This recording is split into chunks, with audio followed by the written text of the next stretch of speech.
ನಜರೇತಿನ ಯೇಸು ಕ್ರಿಸ್ತನ ಪವಿತ್ರವಾದಂಥ ನಾಮದಲ್ಲಿ ನಿಮ್ಮೆಲ್ಲರನ್ನ ಹೃದಯಪೂರ್ವಕವಾಗಿ ನಾನು ವಂದಿಸುತ್ತಾ ಶುಭಾಭಿವಂದನೆಗಳನ್ನು ತಿಳಿಸ್ತಾ ಇದ್ದೇನೆ.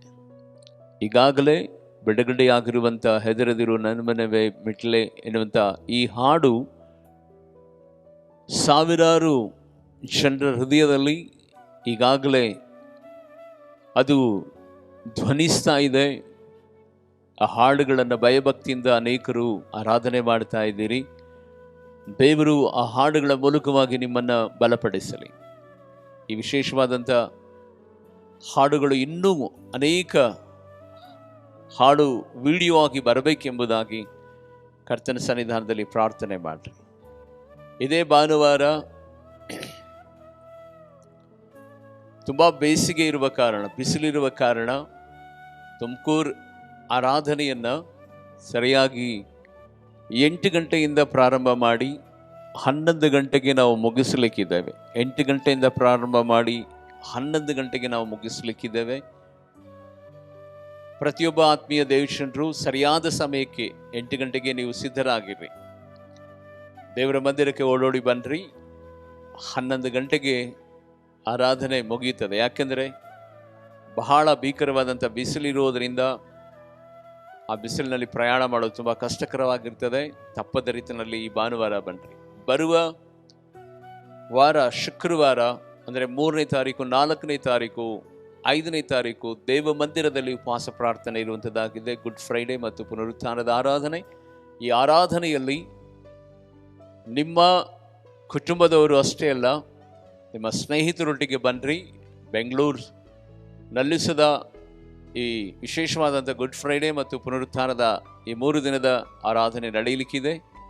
ದೇವರ ಸನ್ನಿಧಾನದಲ್ಲಿ ತುಮಕೂರು ಪಟ್ಟಣದಲ್ಲಿ ಆರಾಧನೆ 8 ಗಂಟೆಗೆ ಪ್ರಾರಂಭವಾಗ್ತದೆ. ಬೆಂಗಳೂರು ಪಟ್ಟಣದಲ್ಲಿ 7 ಗಂಟೆಗೆ ಪ್ರಾರಂಭವಾಗ್ತದೆ. 9 ಗಂಟೆಯಲ್ಲಿ ಮುಗಿಸುವಂಥವರಾಗಿದ್ದೇವೆ.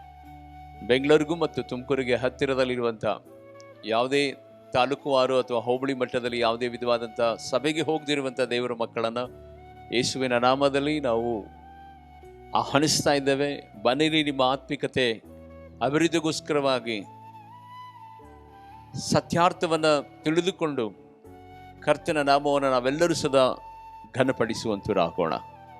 ಈ ಒಳ್ಳೆಯ ಸಮಯದಲ್ಲಿ ಕೀರ್ತನೆ 104ನೇ ಅಧ್ಯಾಯದ 28ನೇ ವಚನವನ್ನು ಕರ್ತನ ಸನ್ನಿಧಾನದಲ್ಲಿ ನಾವು ಗಮನಿಸುವಂತವರಾಗೋಣ. 104ನೇ ಕೀರ್ತನೆ 28ನೇ ವಚನ.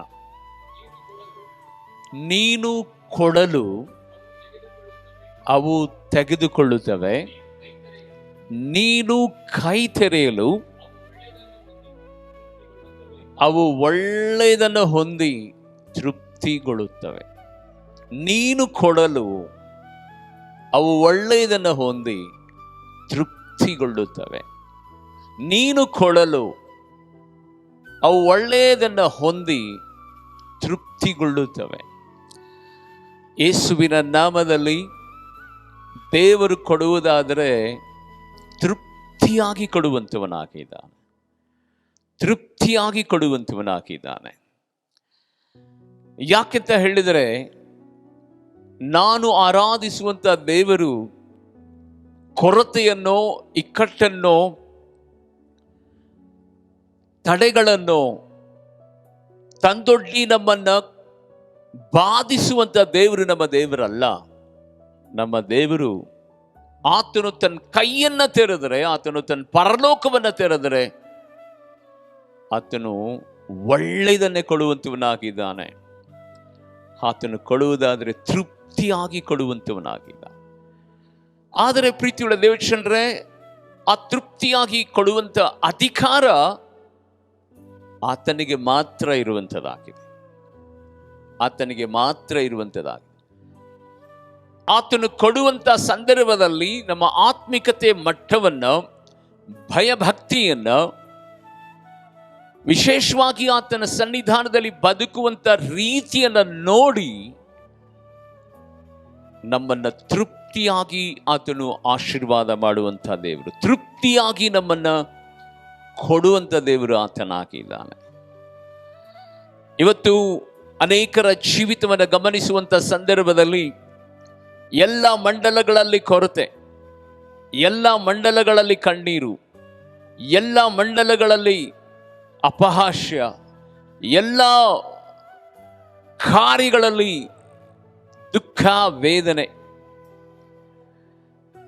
ಆದರೆ ದೇವರ ಸನ್ನಿಧಾನದಲ್ಲಿ ನಾವು ತೃಪ್ತಿಯಾಗಿ ಬದುಕಬೇಕಂದ್ರೆ ನಮ್ಮ ಬದುಕನ್ನ ನಾವು ಯಾವಾಗಲೂ ಪ್ರೀತಿಯುಳ್ಳ ದೇವಶನರ ಯೇಸುವಿನ ನಾಮದಲ್ಲಿ ನಾವು ಆತನಿಗೆ ಸಮರ್ಪಣೆ ಮಾಡಿಬಿಡಬೇಕು. ಆತನಿಗೆ ನಾವು ಸಮರ್ಪಣೆ ಮಾಡಬೇಕು.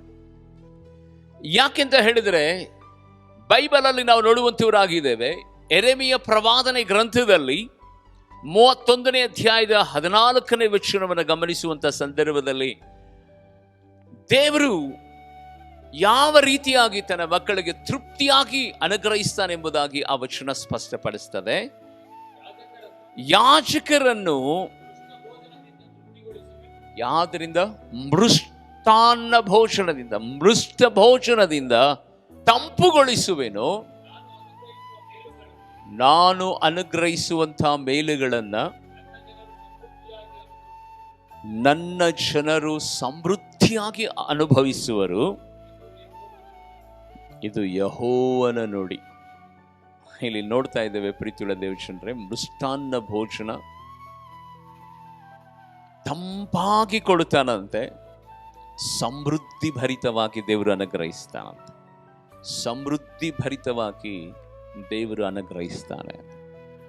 ಆತ್ಮೀಯ ದೇವಜನರೇ, ಇವತ್ತು ಅನೇಕ ಜನರ ಜೀವಿತವನ್ನು ನೋಡುವಂಥ ಸಂದರ್ಭದಲ್ಲಿ ತಮಗಿರುವಂಥ ಕೊರತೆಯನ್ನು, ತಮಗಿರುವಂಥ ಸಮಸ್ಯೆಗಳನ್ನು, ತಮಗಿರುವಂಥ ಗೋಳಾಟವನ್ನು, ತಮಗಿರುವಂಥ ವೇದನೆಯನ್ನು ಜನರ ಬಳಿನಲ್ಲಿ ತೆಗೆದುಕೊಂಡು ಹೋಗ್ತಾರೆ. ಎಲ್ಲಿ ಸಹಾಯ ಬರ್ತದೆ ಎಂಬುದಾಗಿ ಜನರನ್ನು ಹುಡುಕುತ್ತಾರೆ. ಆದರೆ ಇವತ್ತು ನಾನು ನಿಮಗೆ ಹೇಳುತ್ತಿರುವಂಥ ಸಂಗತಿಯನ್ನು ಗೊತ್ತಾ? ಈ ಪ್ರಪಂಚದಲ್ಲಿ ಯಾರೂ ನಮ್ಮನ್ನು ತೃಪ್ತಿಪಡಿಸೋದಿಲ್ಲ, ಯಾರೂ ನಮ್ಮನ್ನು ಸಮೃದ್ಧಿ ಕಡೆಗೆ ನಡೆಸಲ್ಲ, ಯಾರೂ ಸದಾ ನಮ್ಮನ್ನು ಆಶೀರ್ವಾದ ಕಡೆಯಲ್ಲಿ ನಡೆಸೋದಿಲ್ಲ. ಒಂದು ವೇಳೆ ನಡೆಸುವುದಾದರೆ ನಾನು ನೀನು ಆರಾಧಿಸುವಂಥ ನಮ್ಮ ಆರಾಧ್ಯ ದೈವವಾಗಿರುವಂಥ ಯೇಸು ಕ್ರಿಸ್ತನು ಮಾತ್ರ. ಯೇಸು ಕ್ರಿಸ್ತನು ಮಾತ್ರ. ಯಾರನ್ನ ಆತನು ತೃಪ್ತಿಗೊಳಿಸ್ತಾನೆ, ಯಾರನ್ನ ಆತನು ಸಮೃದ್ಧಿ ಭರಿತರನ್ನಾಗಿ ಮಾಡ್ತಾನೆ, ಯಾರನ್ನ ಆತನು ತಂಪಾದ ಒಂದು ಸಾನ್ನಿಧ್ಯಾನದಲ್ಲಿ ನಡೆಸ್ತಾನೆ. ಈ 31ನೇ ಅಧ್ಯಾಯದ 9ನೇ ವಚನದಲ್ಲಿ ಬರೆಯಲ್ಪಟ್ಟಿದೆ. ದೇವರಿಗೆ ಸ್ತೋತ್ರವಾಗಲಿ. ಆ ಮಾತನ್ನು ಗಮನಿಸುವಂತ ಸಂದರ್ಭದಲ್ಲಿ ಅವರು ಅಳುತ್ತಾ ನಡೆದು ಬರುವರು, ಅವರು ಅಳುತ್ತಾ ನಡೆದು ಬರುವರು, ಅವರ ವಿಜ್ಞಾಪನೆಗಳಿಂದಲೇ ಅವರನ್ನ ನಾನು ಮುಂದರಿಸುವೆನು ಎಂಬುದಾಗಿ ಹೇಳ್ತಾನೆ. ದೇವರಿಗೆ ಸ್ತೋತ್ರವಾಗಲಿ. ಕರ್ತನ ಮಕ್ಕಳೇ, ನಮ್ಮ ದೇವರ ಸನ್ನಿಧಾನದಲ್ಲಿ ಯಾರು ಅಳುತ್ತಾ ಬರ್ತಾರೋ, ಯಾರು ಗೋಳಾಡುತ್ತಾ ಬರ್ತಾರೋ, ಯಾರು ವಿಜ್ಞಾಪನೆಗಳು ಒಡನೆ ಬರ್ತಾರೋ, ಯಾರು ಮುರಿದ ಹೃದಯದಿಂದ ಬರ್ತಾರೋ, ಯಾರು ಜಜ್ಜಿದ ಮನದಿಂದ ಬರ್ತಾರೋ, ಆತನು ಹೇಳ್ತಿರುವಂತ ಸಂಗತಿಯನ್ನು ಕೇಳ್ತಾ ಇದ್ದೀರಾ? ಅಂಥ ಮಕ್ಕಳನ್ನ ನಾನು ಮುಂದುವರಿಸುತ್ತೇನೆ, ಅವರನ್ನ ನಾನು ಸಮೃದ್ಧಿಗೊಳಿಸುತ್ತೇನೆ. ಈ ಲೋಕದಲ್ಲಿ ನಿನ್ನ ಕಣ್ಣೀರು ಯಾರಿಗೂ ಸದಾ ಇಷ್ಟ ಇಲ್ಲ. ನಿನ್ನ ಗೋಳಾಟ ಕೇಳೋರು ಯಾರು ಇಲ್ಲ. ನಿನ್ನ ಜೀವಿತದಲ್ಲಿ ಎಲ್ಲರೂ ಬರ್ತಾರೆ. ಯಾಕೆ ಅಳತಿ ಅಂತ ಹೇಳುವಂತ ವ್ಯಕ್ತಿಗಳು, ಯಾಕೆ ಅಳತಿಯಮ್ಮ ಎಂಬುದಾಗಿ ಕೇಳುವರು ಗತಿಯಿಲ್ಲದ ರೀತಿಯಲ್ಲಿ ಇವತ್ತು ನೀನು ಎಷ್ಟೋ ಕಣ್ಣೀರನ್ನು ಎಳಿತಾ ಇರಬಹುದು, ಗೋಳಾಟವನ್ನು ಮಾಡ್ತಾ ಇರಬಹುದು. ಆದರೆ ನನ್ನ ದೇವರು ಮಾತ್ರ ನಮ್ಮ ಕಣ್ಣೀರನ್ನು ಒರೆಸಿ ನಾವು ಹೊತ್ತು ತರುವಂಥ ವಿಜ್ಞಾಪನೆಗಳನ್ನು ಕೇಳಿ ಆತನು ನಮ್ಮ ಜೀವಿತದಲ್ಲಿ ನಮ್ಮನ್ನು ಮುಂದುವರಿಸುತ್ತಾನೆ. ನಮ್ಮನ್ನು ಸಮೃದ್ಧಿ ಭರಿತವಾದಂಥ ಜೀವಿತದಲ್ಲಿ ಆತನು ನಡೆಸುತ್ತಾನಂತೆ. ದೇವರ ಮಕ್ಕಳೇ, ನಿಮ್ಮ ಬದುಕಿನಲ್ಲಿ ಇದುವರೆಗೆ ಯಾರ ಹತ್ರ ಗೊತ್ತಿಲ್ಲ, ಯಾರ ಹತ್ರ ಕಣ್ಣೀರಿಟ್ಟಿರೋ ಗೊತ್ತಿಲ್ಲ, ನಿಮ್ಮ ಕಷ್ಟವನ್ನು ಯಾರ ಹತ್ರ ಹೇಳಿದಿರೋ ಗೊತ್ತಿಲ್ಲ. ಎಲ್ಲರೂ ಕೇಳ್ತಾರೆ, ಎಲ್ಲರೂ ನೋಡ್ತಾರೆ, ಆದರೆ ಕೇಳಿ ಅವರು ನಮ್ಮನ್ನ ಬಿಟ್ಟು ಹೋಗ್ತಾರೆ. ಆದರೆ ಕೇಳಿ ಸಹ ನಮ್ಮ ಕೂಗನ್ನ ಆಲಿಸಿ, ನಮ್ಮನ್ನ ದೃಢಪಡಿಸಿ, ನಮ್ಮ ದುಃಖವನ್ನು ನೀಗಿಸಿ, ನಮ್ಮನ್ನ ಮುಂದುವರಿಸುವಂತ ದೈವ ಯೇಸು ಕ್ರಿಸ್ತನಾಗಿದ್ದಾನೆ. ಆ ಪರಲೋಕದ ದೇವರು ನಿನ್ನ ಸಂತೋಷದಲ್ಲಿ, ನಿನ್ನ ಸಮೃದ್ಧಿಯಲ್ಲಿ, ನಿನ್ನ ಆಶೀರ್ವಾದದಲ್ಲಿ ದೂರದಿಂದ ನೋಡಿ ಸಂತೋಷ ಪಡುತ್ತಾನೆ. ಆದರೆ ನಿನ್ನ ಜೀವಿತದಲ್ಲಿ ಬರುವಂಥ ಆ ದುಃಖದ ದಿನಗಳನ್ನು, ಆ ಹೋರಾಟದ ದಿನಗಳನ್ನು ನೋಡಿ ದೇವರು ಮಾತ್ರ ಸುಮ್ಮನೆ ಇರಲ್ಲ. ಯಾವಾಗ ಏಸಪ್ಪ ಏಸಪ್ಪ ನನ್ನನ್ನು ನೀನು ಬಿಟ್ಟು ಬಿಟ್ಟಿಯಾ, ನನ್ನನ್ನು ನೀನು ಕೈ ಹಿಡಿಯೋದಿಲ್ವಾ, ನನ್ನನ್ನು ಮೇಲೆ ಕೆತ್ತೋದಿಲ್ವಾ, ದೇವರೇ ಕರ್ತನೆ ಸ್ವಾಮಿ, ನನ್ನ ಬದುಕಿನಲ್ಲಿ ಇನ್ಯಾರಿದ್ದಾರೆ ಎಂಬುದಾಗಿ ನಿನ್ನ ವಿಜ್ಞಾಪನೆಗಳನ್ನು ಹೊತ್ತು ದೇವರ ಸನ್ನಿಧಾನದಲ್ಲಿ ನೀನು ತರುವಂಥ ಸಂದರ್ಭದಲ್ಲಿ ನಿನ್ನ ಕಣ್ಣೀರಿಗೆ ಆತನು ಬದಲು ಕೊಡುವಂಥ ದೇವರಾಗಿದ್ದಾನೆ. ನಿನ್ನ ಕಣ್ಣೀರಿಗೆ ಆತನು ಬದಲು ಕೊಡುವಂಥ ದೇವರಾಗಿದ್ದಾನೆ. ಬೈಬಲ್ ಹೇಳಿದೆ, ಕೀರ್ತನೆ 50ನೇ ಅಧ್ಯಾಯವನ್ನು ನೋಡುವಂಥ ಸಂದರ್ಭದಲ್ಲಿ ದೇವಕ್ಕೆ ಸ್ತೋತ್ರವಾಗಲಿ, ನಿನ್ನ ಕಣ್ಣೀರನ್ನ ಆತನು ತನ್ನ ಬುದ್ದಲಿಯಲ್ಲಿ ಸೇಕರಿಸಿಟ್ಟು ದೇವರು ಆ ಕಣ್ಣೀರಿಗೂ ಸದಾ ಪ್ರತಿಫಲವನ್ನು ಕೊಡುವಂಥ ದೇವರಾಗಿದ್ದಾನೆ. ಇವತ್ತು ನಾನು ನಿನಗೆ ಹೇಳುತ್ತಿರುವಂಥ ಸಂಗತಿಯನ್ನು ಗೊತ್ತಾ?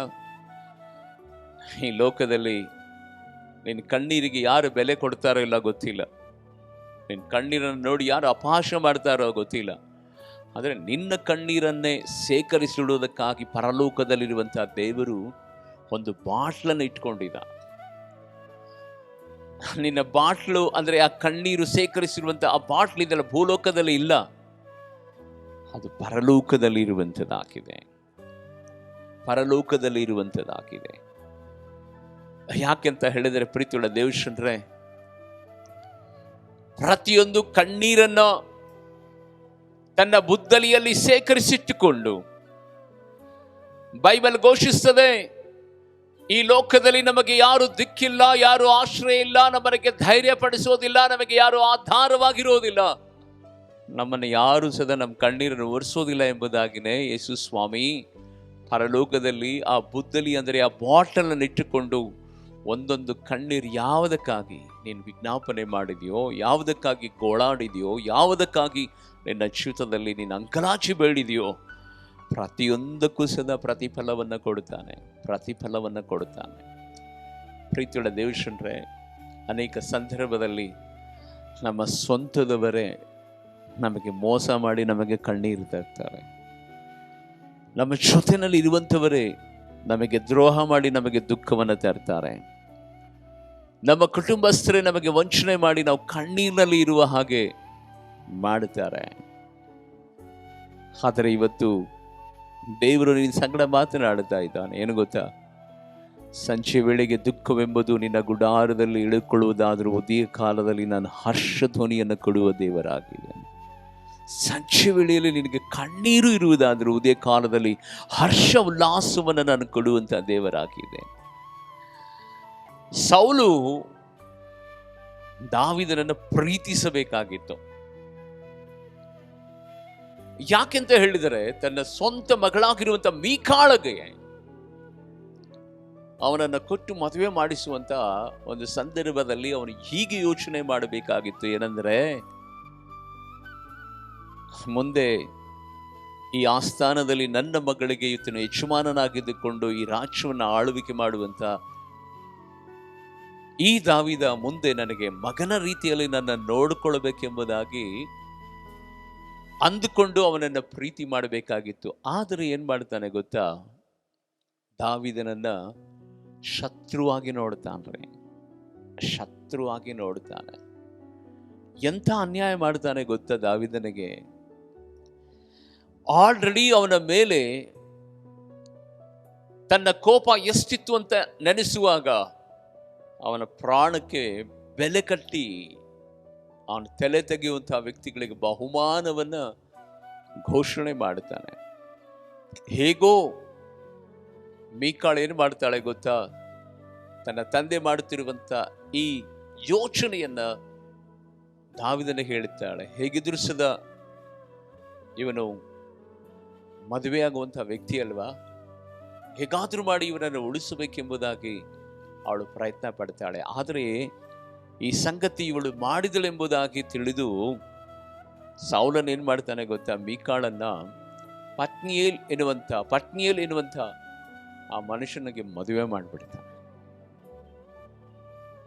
ದಾವೀದನಿಗೆ ಕೊಡಬೇಕಾದಂತ ಈ ಹೆಂಡತಿ, ಮದುವೆ ಆಗಿರುವಂತ ಈ ಹೆಂಡತಿಯನ್ನ ಪಟ್ನಿಯಲ್ಲಿಗೆ ಕೊಟ್ಟು ಮದುವೆ ಮಾಡಿಬಿಡ್ತಾನೆ. ನಿಂತ್ಕೊಳ್ಳೋದಕ್ಕೆ ಸ್ಥಳ ಇಲ್ಲ. ತನ್ನ ಪ್ರಾಣ ಕಾಪಾಡಿಕೊಳ್ಳೋದಕ್ಕೋಸ್ಕರವಾಗಿ ಕಾಡು ಮೇಡುಗಳಲ್ಲಿ ಅಲದಾಡ್ತಾ ಇದ್ದಾನೆ. ದನಾಕ್ಕೆ ಸ್ತೋತ್ರವಾಗಲಿ. ಅದರ ಮಧ್ಯದಲ್ಲಿ ಸ್ವಂತ ಮಾವ ತನ್ನ ಹೆಂಡತಿಯನ್ನೇ ಇನ್ನೊಬ್ಬನಿಗೆ ಕೊಟ್ಟು ಮದುವೆ ಮಾಡಿಸ್ತಾರೆ. ಎಂಥ ಕ್ರೂರವಾದಂಥ ಮನಸ್ತತ್ವ ಇರುತ್ತದೆ ನೋಡ್ರಿ. ಬೈಬಲಲ್ಲಿ ನಾವು ನೋಡುತ್ತೇವೆ. 2 ಸಮುವೇಲನ ಪ್ರವಾದನೆ ಗ್ರಂಥ 3ನೇ ಅಧ್ಯಾಯದ 16ನೇ ವಚನವನ್ನು ನಾವು ಗಮನಿಸುವಂಥ ಸಂದರ್ಭದಲ್ಲಿ ಅದರಲ್ಲಿ ಈ ರೀತಿಯಾಗಿ ಬರೆಯಲ್ಪಟ್ಟಿದೆ. ಕೇಳಿಸಿಕೊಳ್ಳೋಣ. Thank you Jesus. ಆಗ ಪಟ್ನಿಯೇಲನು ಬಹುರೀಮಿನ ಒಳಗೆ ಅಳುತ್ತಾ ಆಕೆಯ ಹಿಂದೆ ಬಂದನು. ಅನಂತರ ಅಬ್ನೇರನು ಅವನಿಗೆ ಹಿಂದಿರುಗು, ನಡೆ ಎಂದು ಹೇಳಲು ಅವನು ಹಿಂದಿರುಗಿ ಹೋದನು. ಗಮನಿಸ್ತಾ ಇದ್ದೀರಾ? ದಾವೀದನು ಹೇಳ್ತಾನೆ, ತನ್ನ ಸಿಂಹಾಸನದ ಮೇಲೆ ಕೂತುಕೊಂಡ ನಂತರ ತನ್ನ ಹೆಂಡತಿ ಅಲ್ವಾ ಮೀಕಾಳನ್ನು ಕರ್ಕೊಂಡು ಬಾ ಎಂಬುದಾಗಿ ಅಬ್ನೇರನ್ನು ಕಳಿಸ್ತಾರೆ. ಆದರೆ ಈ ಪಟ್ನಿಯೇಲನು ಮೀಕಾಳ ಹಿಂದೆ ಕಣ್ಣೀರಿಟ್ಟುಕೊಂಡು ಬರ್ತಾ ಇದ್ದಾನೆ. ಸ್ವಲ್ಪ ದೂರ ಕಣ್ಣೀರಿಟ್ಟುಕೊಂಡು ಬಂದ ಮೇಲೆ ಅಬ್ನೇರ್ ಹೇಳ್ತಾನೆ, ಏನು ಗೊತ್ತಾ? ನೀನು ಹಿಂದಿರುಗು ಎಂಬುದಾಗಿ. ಈ ಮಾತನ್ನ ನಾನು ಯಾಕೆ ಹೇಳ್ತೀನಿ ಗೊತ್ತಾ ಪ್ರೀತಿಯುಳ್ಳ ದೇವಶುಂಡ್ರೆ? ನಮ್ಮ ಕಣ್ಣೀರಿಗೆ ಯಾರು ಬೆಲೆ ಕೊಡಲ್ಲ. ನಮ್ಮ ಕಣ್ಣೀರಿಗೆ ಯಾರು ಸದಾ ಗೌರವ ಕೊಡಲ್ಲ. ಹೋಗು, ನೀನೇನಾದರೂ ಆಗು, ಹಾಳಾಗಿ ಹೋಗು, ಹಿಂತಿರುಗು, ನನ್ನ ಹಿಂದೆ ಬರಬೇಡ ಎಂಬುದಾಗಿ ಹೇಳುತ್ತಾರೆ. ಆದರೆ ನನ್ನ ಕರ್ತನಾಗಿರುವಂತ ಯೇಸು ಸ್ವಾಮಿ, ಆತನ ಪ್ರೀತಿ ಎಷ್ಟು ಅಗಾಧವಾದದ್ದು ಗೊತ್ತಾ? ಪ್ರೀತಿಯುಳ್ಳ ದೇವಶ್ವರ, ಈ ಲೋಕದಲ್ಲಿರುವಂತ ಎಲ್ಲ ಜನರು ನಮ್ಮ ಕಣ್ಣೀರನ್ನ ನೋಡಿ ನಮ್ಮನ್ನ ಹೀಯಾಳಿಸಿದರೆ, ಈ ಯೇಸು ಸ್ವಾಮಿ ತಂದೆಯಾದ ದೇವರು ಅಳುತ್ತಿರುವಂತ ಆಗರಳನ್ನು ನೋಡಿ, ಆಗರಳೆ ನೀನು ಯಾಕೆ ಕಣ್ಣೀರನ್ನು ಇಡುತ್ತಿ ಎಂಬುದಾಗಿ ನೇರವಾಗಿ ಅಳುತ್ತಿರುವಂತ ಆಗರ ಬಳಿನಲ್ಲಿ ಹೋಗಿ ಕೇಳುವಂತ ದೇವರಾಗಿದ್ದಾನೆ. ತನ್ನ ಮಗನು ಸತ್ತು ಹೋಗ್ತಾನೆ ಎನ್ನುವಂತ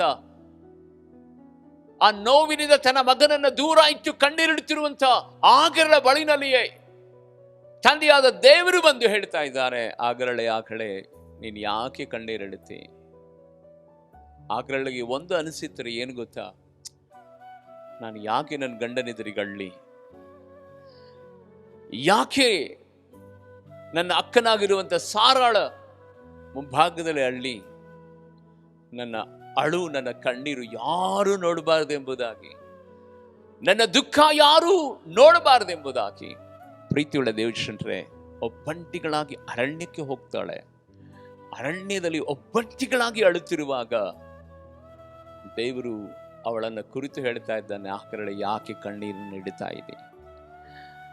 ಆತ್ಮೀಯ ದೇವರ ಮಕ್ಕಳೇ, ಇವತ್ತು ಸಹ ನನ್ನ ಕಣ್ಣೀರು ಯಾರು ನೋಡಬಾರದು, ನನ್ನ ದುಃಖ ಯಾರು ನೋಡಬಾರದು, ನನ್ನ ಗೋಳಾಟ ಯಾರು ನೋಡಬಾರದು ಎಂಬುದಾಗಿ ಬಾಗಿಲನ್ನ ಹಾಕಿಕೊಂಡು ಒಬ್ಬನೇ ನೀನು ಅಳುತ್ತಾ ಇರಬಹುದು, ಒಬ್ಬನೇ ನೀನು ಅಳುತ್ತಾ ಇರಬಹುದು.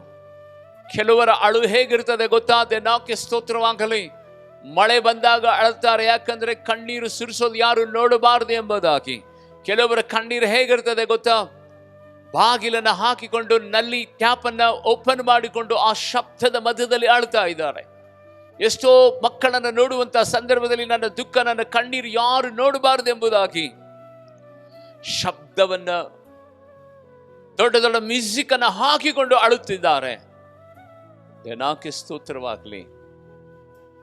ಇವತ್ತು ನಿನ್ನ ಕಣ್ಣೀರನ್ನ ನೋಡೋದಕ್ಕಾಗಿ ನಿನ್ನ ಮುಂಭಾಗದಲ್ಲಿ ದೇವರು ಇದ್ದಾನಮ್ಮ, ನಿನ್ನ ಮುಂಭಾಗದಲ್ಲಿ ಇದ್ದಾನೆ. ಬೈಬಲಲ್ಲಿ ಆಗ್ರಳು ಮಾತ್ರ ಅಲ್ಲ, ಯಾಕೋಬನ ಜೀವಿತವನ್ನ ಗಮನಿಸುವಂತಹ ಸಂದರ್ಭದಲ್ಲಿ ತನ್ನ ಹೆಂಡತಿ ಮಕ್ಕಳನ್ನ ಎಬ್ಬೋಕ್ ಹೊಳೆಯ ದಡವನ್ನ ದಾಟಿಸಿದ ನಂತರ ಒಬ್ಬಂಟಿಗನಾಗಿದ್ದುಕೊಂಡು ಕರ್ತನ ಸನ್ನಿಧಾನದಲ್ಲಿ ನಾನು ಅಳೋದನ್ನ ಲೇಹ ನೋಡಬಾರದು, ನಾನು ಅಳೋದನ್ನ ರಾಹೇಳನ್ನು ನೋಡಬಾರದು, ನಾನು ಅಳೋದನ್ನ ರೂಬೇನ್ ನೋಡಬಾರದು, ನಾನು ಅಳೋದನ್ನ ಯೋಸೇಫ್ ನೋಡಬಾರದು ಎಂಬುದಾಗಿ ಒಬ್ಬಂಟಿಗನಾಗಿ ಕರ್ತನ ಸನ್ನಿಧಾನದಲ್ಲಿ ಕಣ್ಣೀರಳುತ್ತಾನೆ. ಆದರೆ ದೇವರು ಆ ಕಣ್ಣೀರಿಗೆ ಬದಲಾಗಿ ಯಾಕೋಬನ ಸಂತತಿಯನ್ನ ಆಶೀರ್ವಾದ ಮಾಡುತ್ತಾನೆ. ಆಗರಳ ಕಣ್ಣೀರಿಗೆ ಬದಲಾಗಿ ಇಸ್ಮಾಯೇಲ್ ಸಂತತಿಯನ್ನ ದೇವರು ಆಶೀರ್ವಾದ ಮಾಡ್ತಾನೆ, ಸಮೃದ್ಧಿ ಭರಿತವಾಗಿ. ಇವತ್ತು ನೀನು ಅಳುತ್ತಾ ಇರುವುದಾದರೆ ಬೈಬಲ್ ಘೋಷಿಸದೆ ಯೆಶಾಯ ಪ್ರವಾದನೆ ಗ್ರಂಥ 25ನೇ ಅಧ್ಯಾಯ 8ನೇ ವಚನದಲ್ಲಿ ಆತನು ಪ್ರತಿಯೊಬ್ಬರ ಮುಖದ ಮೇಲಿನ ಕಣ್ಣೀರನ್ನ ಒರೆಸುವಂತ ದೇವರಾಗಿದ್ದಾನೆ. ಪ್ರತಿಯೊಬ್ಬ ಮಾನವರ ಮುಖದ ಮೇಲಿನ ಕಣ್ಣೀರನ್ನ ಆತನು ಒರೆಸುವಂತ ದೇವರಾಗಿದ್ದಾನೆ. ಪ್ರೀತಿಯುಳ್ಳ ದೇವ ಮಕ್ಕಳೇ, ಕರ್ತನ ಪ್ರಸನ್ನತೆ ನಮ್ಮ ಮಧ್ಯದಲ್ಲಿ ಬಲವಾಗಿ ಚಲಿಸ್ತಾ ಇದೆ. ದೇವರು ನಮ್ಮ ಗೋಳಾಟ, ನಮ್ಮ ಕಣ್ಣೀರನ್ನ ಯಾವತ್ತೂ ತಿರಸ್ಕಾರ ಮಾಡಲ್ಲ. ಪರಿಶುದ್ಧಾತ್ಮನು ನಮ್ಮ ಮಧ್ಯದಲ್ಲಿ ಬಲವಾಗಿ ಚಲಿಸುತ್ತಿರುವ ಹಾಗೆ ದೇವರಿಗೆ ನಾನು ಮಹಿಮೆ ಸಲ್ಲಿಸ್ತೇನೆ. ಇವತ್ತು ನಿನ್ನ ಗೋಳಾಟ, ನಿನ್ನ ವಿಜ್ಞಾಪನೆ ಯಾವತ್ತು ಮನುಷ್ಯರ ಬಳಿನಲ್ಲಿ ಹೇಳ್ಕೊಳ್ಳೋಕೆ ಹೋಗ್ಬೇಡ. ದೇವರ ಬಳಿನಲ್ಲಿ ಓಡೋಡಿ ಬಾ, ದೇವರ ಸನ್ನಿಧಾನದಲ್ಲಿ ಓಡೋಡಿ ಬಾ. ಎಷ್ಟು ಒಳ್ಳೆ ದೇವರಿಗೆ ಗೊತ್ತಾ, ನೀನು ಅಳುತ್ತಿರುವಂತ ಪ್ರತಿಯೊಂದು ಆ ದುಃಖದ ಮುರಿದಂತ ಆ ಹೃದಯದ ನೋವನ್ನ ಅರಿಯುವಂತ ದೇವರಾತನಾಗಿದ್ದಾನೆ. ಯೇಸುವಿನ ನಾಮದಲ್ಲಿ ಇವತ್ತು ನೀವು ಯಾವ ಮೂಲೆಯಲ್ಲಿ ಕೂತುಕೊಂಡು ಅಳ್ತಾ ಇದೆಯೋ, ಒಬ್ಬಂಟಿಗನಾಗಿ ಅಳ್ತಾ ಇದೆಯೋ, ನನಗೆ ಯಾರು ನೋಡೋರಿಲ್ಲ ಎಂಬುದಾಗಿ, ನನ್ನ ದೇವರು ನೋಡುವ ದೇವರು ಸಹೋದರನೇ. ನನ್ನ ದೇವರು ಕಣ್ಣೀರನ್ನು ನೋಡುವಂತಹ ದೇವರು. ಬೈಬಲ್ನಲ್ಲಿ ಒಂದು ಅದ್ಭುತವಾದಂಥ ಕಾರ್ಯವನ್ನು ಯೇಸಪ್ಪ ಮಾಡುತ್ತಾರೆ. ಲೂಕನ ಬರೆದ ಸುವಾರ್ತೆ 7ನೇ ಅಧ್ಯಾಯದ 11ನೇ ವಚನದಿಂದ ನಾವು ಕೇಳಿಸಿಕೊಳ್ಳುವಂತರಾಗೋಣ. ಬಹಳ ಅದ್ಭುತವಾದಂಥ ಒಂದು ಕಾರ್ಯ ದೇವರು ಇಲ್ಲಿ ನಡೆಸ್ತಾರೆ. ಸ್ತೋತ್ರಂ. ಸ್ವಲ್ಪ ಕಾಲದ ಮೇಲೆ ಆತನು ನಾಯಿನ್ ಎಂಬ ಊರಿಗೆ ಹೋದನು. ಆತನ ಜೊತೆಯಲ್ಲಿ ಆತನ ಶಿಷ್ಯರು ಇನ್ನು ಅನೇಕ ಜನರು ಹೋಗುತ್ತಿದ್ದರು. ಆತನ ಊರ ಬಾಗಿಲಿನ ಹತ್ತಿರಕ್ಕೆ ಬಂದಾಗ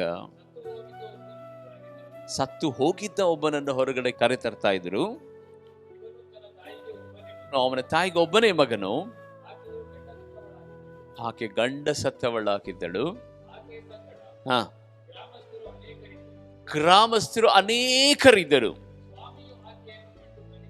ಸ್ವಾಮಿಯು ಆಕೆಯನ್ನು ಕಂಡು ಕನಿಕರಿಸಿ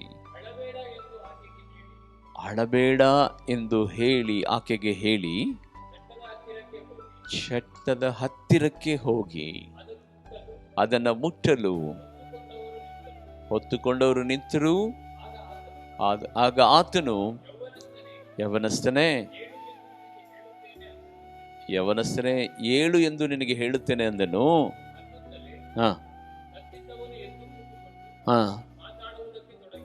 ಆಮೆನ್, ಹಲ್ಲೆಲೂಯಾ. ಆಕ್ಚುಲಿ ಯೇಸು ಸ್ವಾಮಿ ಬೆತ್ಯಾನಕ್ಕೆ ಹೋಗ್ಬೇಕಾದಂತ ಸಂದರ್ಭ ಇದು. ನಾಯಿನ ಊರಿಗೆ ಯಾಕೆ ಹೋಗ್ತಾ ಇದ್ದಾನಂತ ಹೇಳಿ ಯಾರಿಗೂ ಗೊತ್ತಾಗಲಿಲ್ಲ.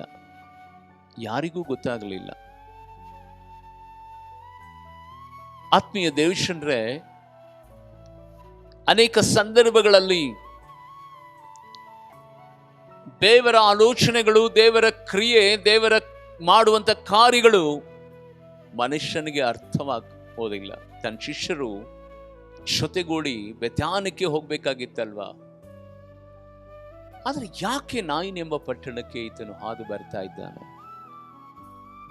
ಅಲ್ಲಿ ಒಬ್ಬ ಯೌವನಸ್ಥ ಸಹೋದರಿ ತನ್ನ ಯೌವನ ಕಾಲದಲ್ಲಿ ತನ್ನ ಗಂಡನನ್ನ ಕಳ್ಕೊಂಡು ಬಿಡ್ತಾಳೆ. ಅವಳಿಗೆ ಒಂದೇ ಒಂದು ಮಗು ಇರ್ತದೆ. ಆ ಮಗು ಬಿಟ್ಟರೆ ಯಾರು ದಿಕ್ಕೇ ಇರೋದಿಲ್ಲ. ಆ ಮಗು ಸದ ಯೌವನ ಕಾಲದಲ್ಲಿ ಬರುವಂತ ಸಂದರ್ಭದಲ್ಲಿ ಸತ್ತು ಹೋಗ್ಬಿಡುತ್ತೆ. ನೂರಾರು ಜನ ಇದ್ದಾರೆ, ಊರಿನವರಿದ್ದಾರೆ, ಸಂಬಂಧಿಕರೆಲ್ಲರೂ ಇದ್ದಾರೆ. ಎದೆ ಬಡ್ಕೊಂಡು ಅಳುತ್ತಾಳೆ. ಚಟ್ಟದ ಮೇಲೆ ತನ್ನ ಮಗನನ್ನು ಇಡುವಂತ ಸಂದರ್ಭದಲ್ಲಿ ಅವಳ ಗೋಳಾಟ, ಅವಳ ಕಣ್ಣೀರು ನೋಡಿದಂತ ವ್ಯಕ್ತಿಗಳು, ಸುಮ್ನಿರಮ್ಮ, ಯಾಕೆ ಅಳ್ತೀಯಾ, ಸುಮ್ನಿರಮ್ಮ, ಗೋಳಾಡಬೇಡ, ಕಣ್ಣೀರಿಡಬೇಡ ಅಂತ ಹೇಳೋ ಧೈರ್ಯ ಯಾರಿಗೂ ಇಲ್ಲ ರೀ, ಯಾರಿಗೂ ಇಲ್ಲ. ಆದರೆ ಅವಳ ಗೋಳಾಟವನ್ನ, ಅವಳ ಕಣ್ಣೀರನ್ನ ನೋಡಿದಂತ ಸ್ವಾಮಿ ಅವಳನ್ನು ಕುರಿತು ಹೇಳುತ್ತಾನೆ, ಏನು ಗೊತ್ತಾ? ಅಮ್ಮ ಅಳಬೇಡ ಅಂತ, ಅಮ್ಮ ಅಳಬೇಡ ಅಂತ. ತಕ್ಷಣವೇ ಆ ಚಟ್ಟದ ಮೇಲೆ ಕಟ್ಟಿ ಹಾಕಿದಂತ ಸತ್ತು ಹೋಗಿರುವಂತ ಯೌವನಸ್ಥನನ್ನ ಮುಟ್ಟುತ್ತಾನೆ. ಅವನು ಎದ್ದು ಕೂತ್ಕೊಂಡು ಮಾತನಾಡುತ್ತಾನೆ. ಆ ಅಳುತ್ತಿರುವಂತ ಆ ತಾಯಿಗೆ ತಿರುಗಿ ಆ ಮಗನನ್ನ ಕೊಡುತ್ತಾನೆ. ಪ್ರೀತಿಯುಳ್ಳ ದೇವಶನ್ರೆ, ಯೇಸುವಿನ ನಾಮದಲ್ಲಿ ಎಲ್ಲಿ ಕಣ್ಣಿರುತ್ತದೋ, ಎಲ್ಲಿ ಗೋಳಾಟ ಇರ್ತದೋ, ಎಲ್ಲಿ ಮರಣಕರವಾದಂಥ ವೇದನೆ ಇರ್ತದೋ, ಆ ಸಂದರ್ಭದಲ್ಲಿ ಒಂದು ವೇಳೆ ನೀನು ಯೇಸುವನ್ನ ನಂಬಿದ್ರೂ ಸರಿ, ನಂಬದೇ ಇರುವುದಾದ್ರೂ ಸರಿ, ಇವತ್ತು ದೇವರ ಶಬ್ದ ನಿನಗೆ ಕೇಳ್ತಾ ಇದೆ. ಆ ಶಬ್ದವನ್ನ ಕೇಳಿ, ಓ ಇಷ್ಟು ಮಹತ್ತುಳ್ಳಂತ ದೇವರು, ಮರಿಯಾಳು ಒಬ್ಬಳೇ ಅಳ್ತಾ ಇರ್ತಾಳೆ. ಆ ಮರಿಯಾಳ ಬಳಿನಲ್ಲಿ ಹೋಗಿ ಹೇಳ್ತಾನೆ, ಮರಿಯಾ ಯಾಕೆ ಕಣ್ಣೀರಿಳ್ತಾ ಇದೆಯಂತ, ಆಗಲೇ ಯಾಕೆ ಕಣ್ಣೀರಿಳ್ತಾ ಇದೆಯಂತ. ಯಾಕೋಬನ ಬಳಿನಲ್ಲಿ ಹೋಗಿ ಯಾಕೋಬನ ಕಣ್ಣೀರನ್ನೇ ಒರೆಸ್ತಾನೆ. ಚಟ್ಟದ ಬಳಿನಲ್ಲಿ ಹೋಗಿ ಆ ಮಗನನ್ನ ಮುಟ್ಟೋದಕ್ಕಿಂತ ಮುಂಚೆ ಆ ವಿಧವೆಯ ಕಣ್ಣೀರನ್ನ ನೋಡಿ ಅಳ್ಬೇಡ ಅಂತಾನೆ. ಏಸಪ್ಪ ಇವತ್ತು ನಿನ್ನನ್ನ ನೋಡಿ ಹೇಳ್ತಾ ಇದ್ದ, ನಿನ್ನನ್ನ ಹೇಳ್ತಾ ಇದ್ದ. ಮಕ್ಕಳ ವಿಷಯದಲ್ಲಿ ಅಳ್ತಾ ಇದೀಯಾ? ಕುಟುಂಬದ ವಿಷಯದಲ್ಲಿ ಅಳ್ತಾ ಇದೆಯಾ? ಹೆಂಡತಿ ವಿಷಯದಲ್ಲಿ ಅಳ್ತಾ ಇದೆಯಾ? ಗಂಡನ ವಿಷಯದಲ್ಲಿ ಅಳ್ತಾ ಇದೆಯಾ? ಗೋಳಾಡ್ತಾ ಇದೆಯಾ? ಯೇಸುವಿನ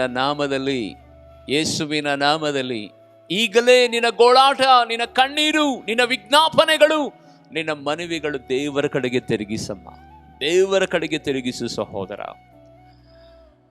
ಬೈಬಲ್ ಹೇಳ್ತದೆ, ದೇವಕ್ಕೆ ಸ್ತೋತ್ರವಾಗಲಿ. ಯೆರೆಮೀಯ ಪ್ರವಾದನೆ ಗ್ರಂಥದಲ್ಲಿ ನಾವು ನೋಡುವಂತ ಸಂದರ್ಭದಲ್ಲಿ 31ನೇ ಅಧ್ಯಾಯದ 16ನೇ ವಚನದಲ್ಲಿ ಯೆರೆಮೀಯನನ್ನ ಕುರಿತು ದೇವರು ಹೇಳುವಂತ ಸಂಗತಿಯನ್ನು ಗೊತ್ತಾ? ಯೆರೆಮೀಯನನ್ನ ಕುರಿತು ಹೇಳುವಂತಹ ಸಂಗತಿ 31ನೇ ಅಧ್ಯಾಯದ 16ನೇ ವಚನ. ದೇವರು ಇಂತೆನ್ನುತ್ತಾನೆ, ಯೆಹೋವನು ಇಂತೆನ್ನುತ್ತಾನೆ, ನಿನ್ನ ಧ್ವನಿಯು ಗೋಳಾಗದಿರಲಿ, ನಿನ್ನ ಕಣ್ಣು ನೀರನ್ನ ಸುರಿಸಿದಿರಲಿ, ನಿನ್ನ ಪ್ರಯಾಸವು ಸಾರ್ಥಕವಾಗುವುದು. ಇದು ಯೆಹೋವನ ನುಡಿ, ಇದು ಯೆಹೋವನ ನುಡಿ. ಈ ಕೂಟ ಮುಗಿದ ನಂತರ ಯೇಸುವಿನ ನಾಮದಲ್ಲಿ 31ನೇ ಅಧ್ಯಾಯವನ್ನು ಓದ್ರಿ. ನಿನ್ನ ಧ್ವನಿ ಗೋಳಾಗದಿರಲಿ, ನಿನ್ನ ಕಣ್ಣು ನೀರನ್ನು ಸುರಿಸದಿರಲಿ, ನಿನ್ನ ಪ್ರಯಾಸವನ್ನು ನಾನು ಸಾರ್ಥಕ ಮಾಡಿ ನಿನ್ನನ್ನು ಸಮೃದ್ಧಿಗೊಳಿಸುತ್ತೇನೆ, ನಿನ್ನನ್ನು ಅಭಿವೃದ್ಧಿಗೊಳಿಸುತ್ತೇನೆ. ಈ ರೀತಿಯಾದಂಥ ಅಭಯವನ್ನು ದೇವರು ಮಾತ್ರ ಕೊಡೋದಕ್ಕೆ ಸಾಧ್ಯ, ಯೇಸು ಮಾತ್ರ ಕೊಡುವುದಕ್ಕೆ ಸಾಧ್ಯ. ದೇವರ ಮಕ್ಕಳೇ, ನಿನ್ನ ಕಣ್ಣೀರನ್ನು ಇವತ್ತು ಒರೆಸುವುದಕ್ಕಾಗಿ ನಿನ್ನ ಮನೆಯಲ್ಲಿ ಆತನು ಇಳಿದು ಬಂದಿದ್ದಾನೆ. ನಿನ್ನ ಗೋಳಾಟವನ್ನ, ನಿನ್ನ ಗೋಳಾಟದ ಧ್ವನಿಯನ್ನ ಆತನು ಕೇಳಿ ನೀನಿರುವ ಸ್ಥಳಗಳಲ್ಲಿ ಬಂದಿದ್ದಾನೆ. ಇರುವ ಸ್ಥಳಗಳಲ್ಲಿ ಕಣ್ಣುಗಳನ್ನು ಮುಚ್ಚಿ ನಿನ್ನ ದುಃಖವನ್ನ, ನಿನ್ನ ಕಣ್ಣೀರನ್ನ, ನಿನಗಿರುವಂಥ ಸಮಸ್ಯೆ ವಿಜ್ಞಾಪನೆಯಾಗಿ ಮಾರ್ಪಟ್ಟು ದೇವರ ಕಡೆಗೆ ಈಗ ನೀನು ಮನವಿಗಳನ್ನು ಸಲ್ಲಿಸುವುದಾದರೆ ಬೈಬಲ್ ಹೇಳ್ತದೆ, ಆತನ ಕೈ ತೆರೆದರೆ ಮನುಷ್ಯರು ಒಳ್ಳೆಯದನ್ನೇ ಹೊಂದಿ ಸಮೃದ್ಧಿ ಭರಿತರಾಗುತ್ತಾರಂತೆ. ಸಮೃದ್ಧಿ ಭರಿತರಾಗುತ್ತಾರಂತೆ. ಯಾಕೆಂದರೆ ಆತನು ಕಣ್ಣೀರನ್ನು ಒರೆಸುವ ದೇವರಾಗಿದ್ದಾನೆ. ಕಣ್ಣುಗಳನ್ನು ಮುಚ್ಚಿ ನಾವು ಪ್ರಾರ್ಥನೆ ಮಾಡಿಕೊಳ್ಳೋಣ. ಕಣ್ಣೀರೆಲ್ಲ ಒರೆಸುವ, ಕೈ ಹಿಡಿದು ನಡೆಸುವ, ಕಣ್ಣೀರೆಲ್ಲ ಒರೆಸುವ, ಕೈ ಹಿಡಿದು ನಡೆಸುವ, ಬಲವಾದ ಶೋಧನೆ ವೇದನೆ ಬಂದರು ನಿನ್ನನ್ನು ಬಿಡಿಸಿ ಕಾಪಾಡುವ, ಬಲವಾದ ಶೋಧನೆ ವೇದನೆ ಬಂದರು ನಿನ್ನನ್ನು ಬಿಡಿಸಿ ಕಾಪಾಡುವ. ಹೌದು ದೇವ, ನಿನ್ನ ಮಕ್ಕಳು ದೇವರೇ ಅರಿಯದ ರೀತಿಯಲ್ಲಿ ಇವತ್ತು ಕಣ್ಣೀರಿಡುತ್ತಾ ಗೋಳಾಡುತ್ತಿರುವಂಥ ನಿನ್ನ ಮಕ್ಕಳಿಗಾಗಿ ನಾನು ಪ್ರಾರ್ಥನೆ ಮಾಡುತ್ತೇನೆ ರಾಜ. ನಿನ್ನ ಮಕ್ಕಳ ವಿಷಯದಲ್ಲಿ ನೀನು ಯಾವಾಗಲೂ ಒಳ್ಳೆಯದನ್ನೇ, ಸಮೃದ್ಧಿಯನ್ನೇ, ದೇವರೇ ಸಂತೃಪ್ತಿಯನ್ನೇ ಕರ್ತನೆ ಸ್ವಾಮಿ ಬಯಸುವ ದೇವರು ನೀನು ಹಾಕಿದಿ ರಾಜ. ಆದರೆ ತಮ್ಮ ಜೀವಿತದಲ್ಲಿ ಕರ್ತನ ನಿನ್ನನ್ನು ಮರೆತು ನಿನ್ನಿಂದ ದೂರಾಗಿ ನಿನ್ನನ್ನು ಅಗಲಿದ ನಂತರ ಅನೇಕ ಇಕ್ಕಟ್ಟುಗಳು ಅವರನ್ನು ಕವಿದು ಬಿಟ್ಟಿದೆ. ಏಸಪ್ಪ ಕರ್ತನೆ, ಎಲ್ಲೆಲ್ಲಿ ಕರ್ತನೆ ಒಂಟಿತನದಿಂದ, ರೋಗದಿಂದ, ಅನಾರೋಗ್ಯದಿಂದ, ಕುಟುಂಬ ಸಮಸ್ಯೆಗಳಿಂದ, ಅನೇಕ ವಿಧವಾದ ಸಾಲ ಸಂಕಷ್ಟಗಳಿಂದ, ಶತ್ರುಗಳ ವಿರೋಧದಿಂದ, ದೇವರೇ ಮಾಟ ಮಂತ್ರಗಳಿಂದ, ಶಾಪಗಳಿಂದ ಯಾರ್ಯಾರು ಕಣ್ಣೀಡ್ತಾ ಇದ್ದರು ದೇವರೇ ಕರ್ತನೆ ಅವರನ್ನು ದೃಷ್ಟಿಸಿ ನೋಡು ದೇವ, ನೋಡು ಎಸ್ಸಯ್ಯ. ನೀನೊಬ್ಬನೇ ಪ್ರತಿಯೊಬ್ಬ ಮಾನವರ ಕಣ್ಣೀರನ್ನು ಒರೆಸುವ ದೈವವಾಗಿದ್ದೀರ ರಾಜ. ನಿನ್ನ ಕರಗಳಲ್ಲಿ ಈ ಶಬ್ದವನ್ನು ಕೇಳುತ್ತಿರೋದು ಒಬ್ಬೊಬ್ಬರನ್ನು ಸಮರ್ಪಣೆ ಮಾಡ್ತಾ ಇದ್ದಾನೆ ಅಪ್ಪ. ನೀನು ತಾನೇ ಅವರ ಬಳಿನಲ್ಲಿ ಹೋಗಿ ಯಾಕೆ ಅಳ್ತಾ ಇದ್ದೀರಿ, ಯಾಕೆ ಕಣ್ಣೀರಿಡ್ತಾ ಇದ್ದೀರಿ, ನಾನಿದ್ದೇನೆ ಅಳಬೇಡ ಎಂಬುದಾಗಿ ನಾಯಿನ್ ಪಟ್ಟಣದ ವಿಧವೆಗೆ ದೇವರೇ ಬಲಪಡಿಸಿದ ದೇವರು, ಸತ್ತು ಹೋಗಿದಂಥ ಲಾಜರನ್ನು ನೋಡಿ ಅಳುತ್ತಿರುವಂಥ ಮರಿಯಾಳ ಕಣ್ಣೀರನ್ನು ಒರೆಸಿದ ದೇವರು, ಯಾಕೋಬನ ಕರ್ತನೆ ಸ್ವಾಮಿ ದುಃಖವನ್ನು ನೀಗಿಸಿ ಆಗಲನ್ನು ನೋಡಿ ಯಾಕೆ ಕಣ್ಣೀರಿಡ್ತಿ ಎಂಬುದಾಗಿ ಅವಳ ಕಣ್ಣೀರನ್ನು ಒರೆಸಿ ಸಮೃದ್ಧಿ ಜೀವಿತವನ್ನು ಕೊಟ್ಟ ದೇವರು ನೀನು ನಮ್ಮ ದೇವರಾಗಿದ್ದೀರ ರಾಜ. ಕರ್ತನೆ, ನಿನ್ನ ಮಕ್ಕಳನ್ನು ಸಮೃದ್ಧಿ ಭರಿತವಾಗಿ ನೀನು ಆಶೀರ್ವದಿಸಿ ಅವಳ ಗೋಳು, ಅವರ ಕಣ್ಣೀರು ದೇವರ ನಿನಗೆ ಮುಟ್ಟಿ ದೇವರ ಕರ್ತನೆ ನಿನ್ನ ಉನ್ನತವಾದಂಥ ಕರ್ತನೆ ಮಹಿಮೆಯೊಡೆ ನಿನ್ನ ಮಕ್ಕಳನ್ನು ಆಶೀರ್ವಾದ ಮಾಡಿ ನಡೆಸಬೇಕೆಂಬುದಾಗಿ ಯೇಸುವಿನ ನಾಮದಲ್ಲಿ ಬೇಡಿ ಪ್ರಾರ್ಥಿಸ್ತೇನೆ ನನ್ನ ಪರಲೋಕದ ತಂದೆಯಾದ ದೇವರೇ, ಆಮೇನ್ ಆಮೇನ್. ಈ ಸಂದೇಶವನ್ನು ಕೇಳಿದ ನಂತರ ಸುಮ್ಮನಿರದೆ ಆತ್ಮೀಯ ದೇವಜನರೇ ಅನೇಕ ಜನರಿಗೆ ಶೇರ್ ಮಾಡಿರಿ. ಪ್ರತ್ಯೇಕವಾಗಿ ಇದುವರೆಗೆ ಸಬ್ಸ್ಕ್ರೈಬ್ ಮಾಡ್ಕೊಳ್ಳದೆ ಇರುವುದಾದರೆ ಸಬ್ಸ್ಕ್ರೈಬ್ ಮಾಡಿಕೊಡ್ರಿ. 9741799154 ಇದು ಪ್ರಾರ್ಥನಾ ಕರೆಯ ನಂಬರ್ ಆಗಿರುವಂಥದ್ದಾಗಿದೆ. ಈ ನಂಬರ್ಗೆ ನಿಮ್ಮ ಪ್ರಾರ್ಥನಾ ಕರೆಗಳನ್ನು ನೀವು ತಿಳಿಸುವುದಾದರೆ ನಿಮಗಾಗಿ ನಾವು ತಪ್ಪದ ರೀತಿಯಲ್ಲಿ ಪ್ರಾರ್ಥಿಸ್ತೇವೆ. God bless you all. Thank you.